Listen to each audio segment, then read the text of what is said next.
Alhamdulillah alladzi bi ni'matihi tatimmus shalihat.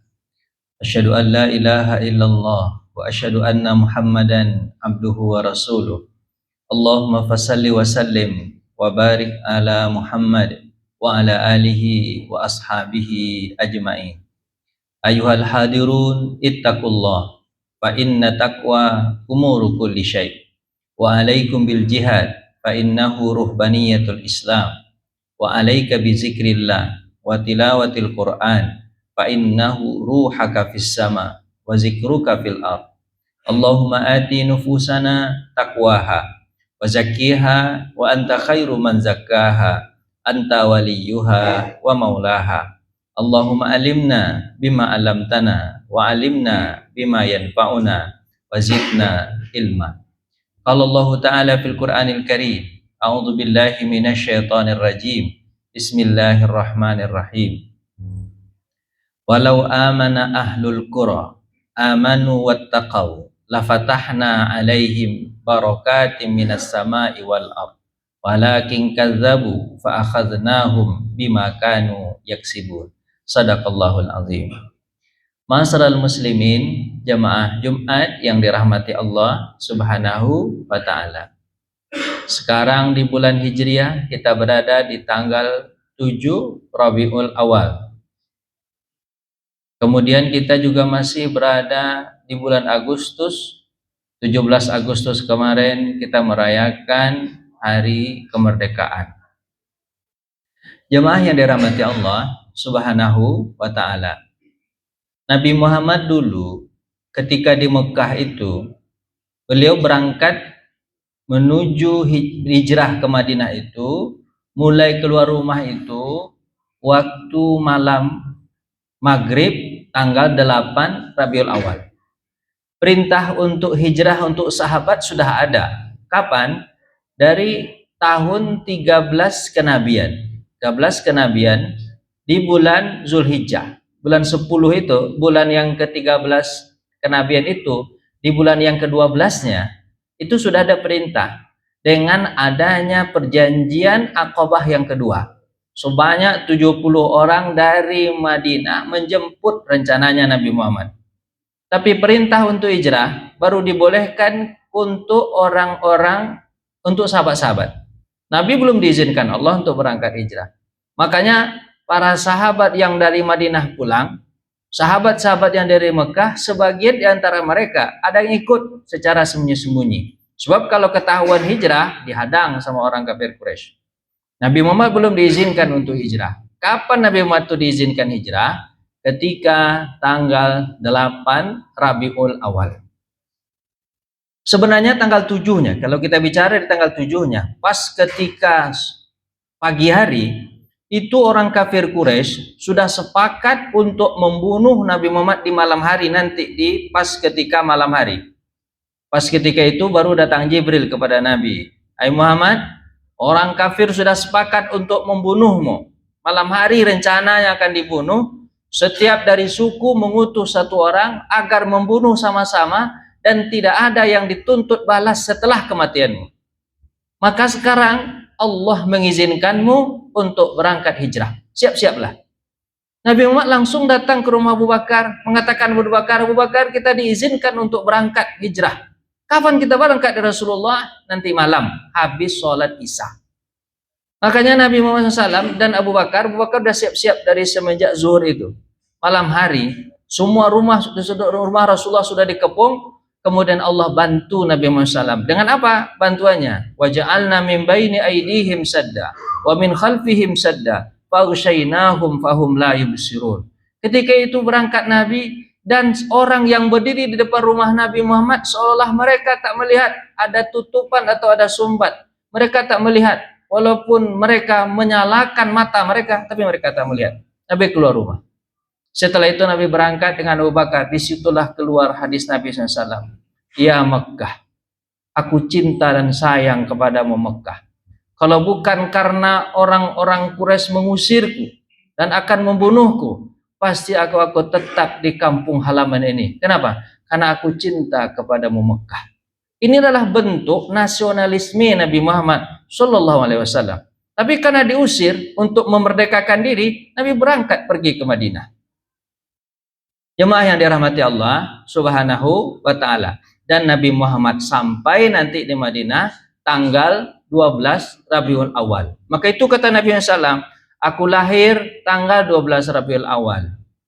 Aku hijrah tanggal 12 Rabiul Awal. Aku meninggal pun tanggal 12 Rabiul Awal, dan itu di hari Senin. Makanya aku bersyukur kepada Allah karena aku sudah dilahirkan di hari Senin. Aku bersyukur dengan puasa setiap hari Senin.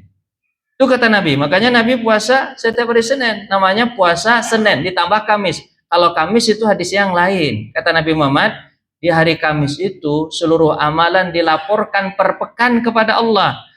Maka aku ingin ketika amalku dilaporkan, aku sedang puasa. Dan itu hari Kamis.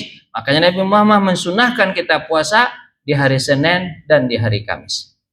Jemaah yang dirahmati Allah Subhanahu wa ta'ala. Kemudian Nabi Muhammad berangkat. Sampailah Nabi Muhammad di kota Madinah sebagai seorang yang merdeka. Kita juga begitu. Kita ini sebenarnya cinta kepada tanah air. Kita tak mau dijajah. Kenapa kita tak mau dijajah? Karena dijajah itu tidak enak. Seperti kalau kita ingin, seperti apa rasanya dijajah? Lihat saja orang-orang Palestina sekarang. Bagaimana kehidupan orang Palestina? Makanan susah, air susah, listrik susah, belajar susah. Kapan saja nyawa bisa melayang. Begitu juga dulu nenek moyang kita juga begitu. Termasuk kakek saya. Ayah saya menceritakan kepada saya, kakekmu dibunuh sama Belanda, katanya. Kenapa kakek saya dibunuh sama Belanda? Kakekmu itu ustadz. Bilangnya begitu, kakekmu itu ustadz. Kemudian karena dia menggerakkan masyarakat agar berjuang, kemudian Belanda mencari dia, dibunuh, ditembak sama Belanda. Ayah ini yatim dari usia 6 tahun. Nak.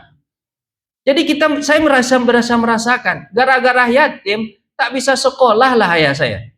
Tak bisa mengenyam bangku sekolah lah ayah saya. Makanya itulah bentuk sebuah penjajahan. Apa bentuk penjajahan? Jadi yatim anak tersebut. Jadi tak bisa sekolah anak tersebut. Jadi susah hidupnya. Kemudian ayah saya berjuanglah hidup sampai dia bisa menghidupi anak-anaknya. Terasa sama saya. Kakek saya berjuang. Terasa sama saya. Ayah saya berjuang hidup untuk menghidupi anak-anaknya. Kalau kita sebagai orang sekarang, yang dulu mungkin yang bapak-bapak yang hidupnya mungkin 80 tahun atau mungkin 85 tahun, tahu mungkin rasanya penjajahan. Berat sekali rasanya penjajahan. Kita sekarang tak hidup di masa penjajahan. Kita hidup sekarang pada masa menikmati kemerdekaan. Makanya darah nenek moyang kita yang dia perjuangkan untuk kemerdekaan. Susah hidup mereka yang mereka lakukan untuk kemerdekaan Indonesia. Makanya kita harus berterima kasih kepada mereka. Bagaimana cara kita terima kasih kepada mereka? Kita isilah Indonesia ini dengan tanah yang dulu mereka perjuangkan. Orang-orang yang berjuang dulu, mereka tak berpikir, kalau saya berjuang nanti, kalau merdeka, apakah saya jadi bupati? Tak ada mereka pikir. Apakah saya jadi gubernur? Tak ada mereka pikir. Apakah nanti saya jadi ini, jadi itu? Tak ada mereka pikir. Yang mereka pikirkan adalah ikhlas karena Allah, karena ingin jadi merdeka. Kenapa? Karena dijajah itu susah. Jemaah yang dirahmati Allah Subhanahu wa ta'ala. Itulah yang diperjuangkan Nabi untuk merdeka. Agar apa? Agar bisa menyembah Allah Subhanahu wa ta'ala. Agama kita mengajarkan kita cinta tanah air.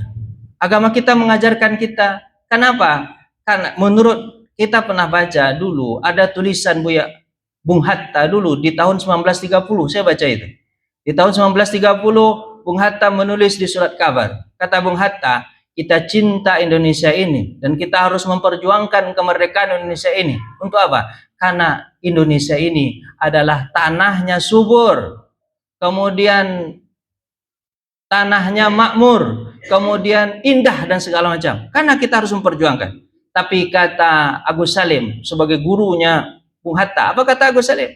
Kata Agus Salim, kalau seandainya Indonesia ini gersang, kalau seandainya Indonesia ini tak ada apa-apa, tak berada di khalistiwa yang ada emas, yang ada nikelnya, ada tambang segala macam. Kalaupun tak ada, saya tetap cinta, kata Haji Gus Salim. Kenapa? Karena tanah ini Allah amanahkan kepada kita Seperti Allah yang sampaikan, apa kata Allah Subhanahu wa taala? Wa ja'alna kemudian kalian dijadikan sebagai muka bumi ini sebagai khalifah, sebagai untuk mengatur alam semesta ini. Maka kita lahir di sini, kemudian kita besar di sini, kita mencari uang di sini, dan kita hidup beranak pinak di sini. Kita harus cinta terhadap Indonesia. Itu kata Haji Agus Salim. Apa kata Bung Hatta? Ya, aku cinta Indonesia, walaupun Indonesia, kalaupun Indonesia adalah tempat yang gersang. Jemaah yang dirahmati Allah Subhanahu wa taala. Nabi Muhammad cinta kepada Mekah, Nabi Muhammad cinta juga kepada Madinah. Ketika Nabi Muhammad melihat ada rumah-rumah yang sudah mendekati kota Madinah, apa kata Nabi? Cepat-cepatlah. Kenapa? Kita akan sampai di kampung halaman kita. Jemaah yang dirahmati Allah. Kemudian, bagaimana dulu pandang padar kita atau orang-orang yang mendirikan negara, mempersatukan negara ini, kemudian mendirikan negara Indonesia, mereka inginkan adalah agar kita yang tertuang dalam Pancasila. Kita baca Pancasila. Apa itu Pancasila? Pertama, ketuhanan yang Maha Esa. Mereka menginginkan bahwa orang-orang yang akan mengisi orang Indonesia, anak cucunya yang lahir nanti adalah orang yang bertuhan kepada Allah Subhanahu wa taala. Sesuai dengan kata Allah dalam Al-Qur'an, walau amanu ahlul kitab, walau lafatahna alaihim barakatim minas samai wal ard walakin kadzabu fa akhadnahum bima kanu yaksibun. Kalaulah penduduk negeri itu beriman dan bertakwa kepada Allah, Allah bukakan keberkahan di langit dan di bumi. Allah bukakan keberkahan di langit dan di bumi kalau beriman dan bertakwa kepada Allah. Cobalah Nabi Muhammad, lihatlah di kota Madinah. Dulu kota Madinah itu gersang, orang susah hidup di kota Madinah itu dulu. Susah orang hidup, banyak penyakit di kota Madinah. Dulu namanya Yasrib. Setiap orang yang datang ke situ pasti diuji dengan iklimnya. Pasti rata-rata meninggal. Ayah Nabi Muhammad meninggal di kota Madinah yang dulu namanya Yasrib. Kenapa? Karena berpenyakit Yasrib itu. Sahabat-sahabat yang baru hijrah datang ke Madinah sakit rata-rata semuanya. Abu Bakar sakit parah, Sa'ad bin Abi Waqqas sakit parah, Bilal bin Rabah sakit parah, sampai Sa'ad bin Abi Waqqas mengatakan, ya Rasulullah, kayaknya aku mati nih. Kalau aku mati meninggal dunia ya Rasulullah, boleh nggak harta ini aku infakkan semuanya, sementara aku tak punya anak? Apa kata Nabi? Jangan diinfakkan, karena anakmu ada satu orang. Sampai begitu di antara sahabat, tapi akhirnya Rasulullah SAW berdoa, ya Allah, pindahkanlah penyakit Yasrib ini ke tempat yang lain. Akhirnya pindah Yasrib itu, menjadilah Madinah Munawwarah. Jemaah yang dirahmati Allah Subhanahu wa taala. Kita ini sebagai bangsa Indonesia yang ada sekarang harus ikut dengan apa yang disampaikan. Kenapa kita bersatu? Kita bersatu dari negeri-negeri yang berbeda-beda. Ada suku Bugis, ada suku Minang, Sunda, Jawa, macam-macam, Bhinneka Tunggal Ika. Tapi kita bisa bersatu. Apa yang membuat kita bisa bersatu? Ada dua hal paling kurang. Yang pertama adalah karena kita hampir 90%-nya Muslim. Innamal mu'minuna ikhwah. Orang Islam itu bersaudara. Tapi yang membuat kita bersatu lagi adalah ada Pancasila. Pancasila itu seperti piagam Madinah yang dibuat oleh Nabi Muhammad SAW. Pokoknya seluruh orang yang ada di Madinah merasa bahwa negeri ini adalah milik kita bersama. Maka kita harus bela negeri ini dengan ketuhanan yang Maha Esa. Harus orang-orang yang bertuhanlah yang berada di sini. Agar apa? Agar negeri ini makmur. Kemudian ketuhanan yang Maha Esa. Kemudian kemanusiaan yang adil dan beradab. Kalau sila kedua kan itu, kemanusiaan adil dan beradab. Apa itu? Kalau bisa harusnya orang-orang di Indonesia ini harus orang-orang yang adil dan beradab, punya akhlak. Harus orang-orang punya akhlak. Itulah cita-cita orang dulu yang mendirikan Persatuan Indonesia. Sila ketiga Persatuan Indonesia apa? Kita harus bersatu, tak boleh kita berpecah belah. Kerakyatan yang dipimpin oleh hikmah kebijaksanaan dalam permusyawaratan dan perwakilan. Artinya apa? Semua apapun yang kita putuskan sama-sama. Jangan sendiri-sendiri, enak-enak kita aja.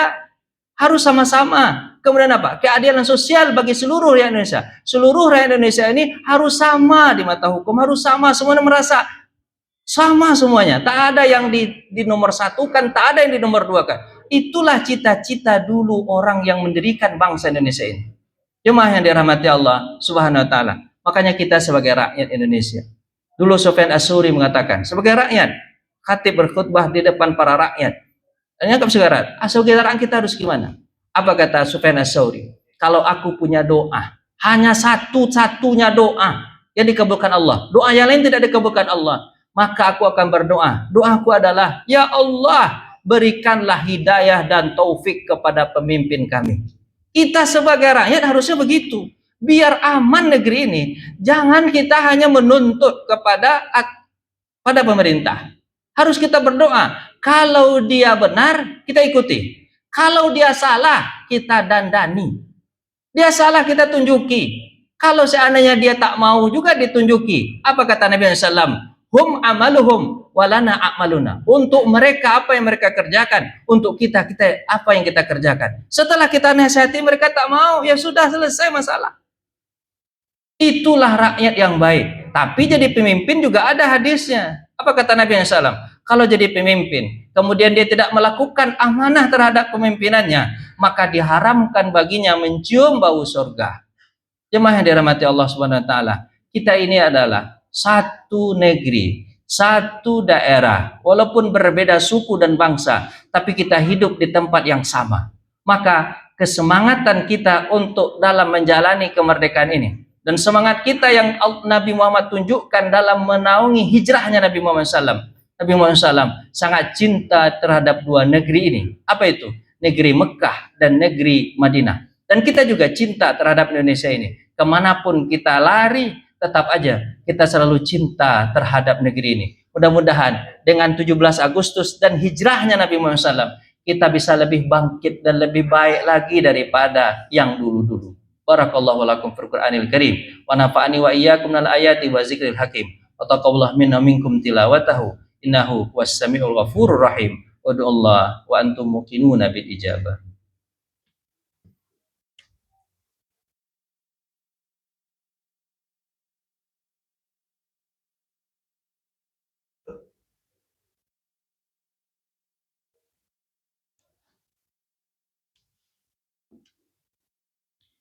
Alhamdulillah, nahmaduhu wa nasta'inuhu wa nastaghfiruh wa na'udzu billahi min syururi anfusina wa sayyiati a'malina. May yahdihillahu fala mudhillalah wa may yudlil fala hadiyalah.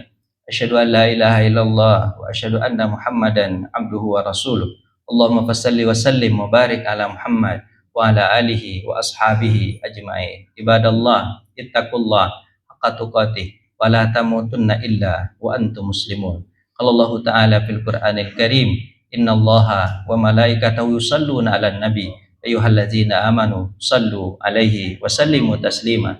Allahumma shalli ala sayidina Muhammad wa ala ali Muhammad kama shallaita 'ala Ibrahim wa ala ali Ibrahim fil alamina innaka Hamidum Majid. Allahumma fir lil muslimina wal muslimat wal mu'minina wal mu'minat al ahya'i minhum wal amwat bi rahmatika ya arhamar rahimin. Ya Allah, ya Tuhan kami, ampuni dosa kami, ya Allah, dan dosa kedua orang tua kami, ya Allah, yang masih hidup dan yang sudah meninggal dunia. Ya Allah, ya Tuhan kami, ampunilah dosa para pejuang-pejuang kami, ya Allah, yang telah mendahului kami. Kakek nenek moyang kami yang memperjuangkan negara Indonesia menjadi negara kesatuan Republik Indonesia. Ya Allah, ya Tuhan kami, jika mereka meninggal, meninggallah mereka dalam mati syahid. Jika mereka meninggal memperjuangkan agama ini dengan darah mereka, jadikanlah mereka orang-orang yang syuhada. Ya Allah, ya Tuhan kami, anak cucu yang beliau lahirkan, yang beliau tinggalkan di muka bumi ini, yang beliau amanahkan negeri ini, ya Allah, ya Tuhan kami, jadikanlah kami anak cucu yang baik, ya Allah, yang bisa santun dan baik kepada orang lain. Ya Allah, ya Tuhan kami, mereka menginginkan kami yang hidup di Indonesia ini sebagai orang yang bertuhan, orang yang hidup di Indonesia ini sebagai orang yang punya adab dan akhlak. Orang yang hidup di Indonesia ini adalah orang yang mampu mempersatukan saudaranya. Orang yang hidup di Indonesia ini sebagai orang yang mau mendengar orang lain bermusyawarah. Orang yang hidup di dunia ini, ya Allah, sebagai orang yang menyamakan ratakan semuanya, tak ada menjadi orang yang dinomorsatukan di Indonesia ini, ya Allah. Rabbana taqabbal minna innaka antas samiul alim wa tub alaina innaka antat tawwabur rahim. Rabbana taqabbal minna innaka antas samiul alim wa tub alaina innaka antat tawwabur rahim. Allahumma aslih lana dinina allati hiya ismatu amrina wa aslih lana dunyana allati fiha ma'ashuna wa aslih lana al-akhiratana allati ilaiha ma'aduna waj'alil hayata ziyadatan lana fi kulli khair. Ya Allah, perbaikilah hidup kami di negeri ini, ya Allah. Perbaiki hidup kami di dunia ini, ya Allah. Yang susah hatinya, lapangkan hati kami.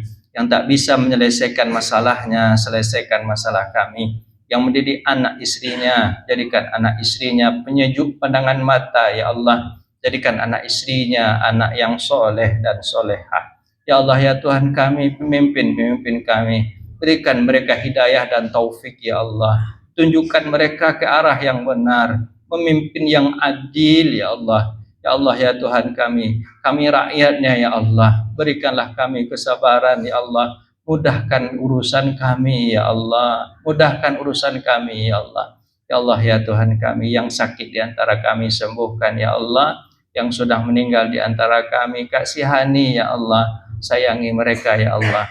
Jadikan kuburan mereka taman dari taman-taman surga. Rabbana atina fid dunya hasanah wa fil akhirati hasanah wa qina adzabannar. Ibadallah, innallaha ya'muru bil adli wal ihsan wa ita'i dzil qurba wa yanha 'anil fahsya'i wal munkari wal baghi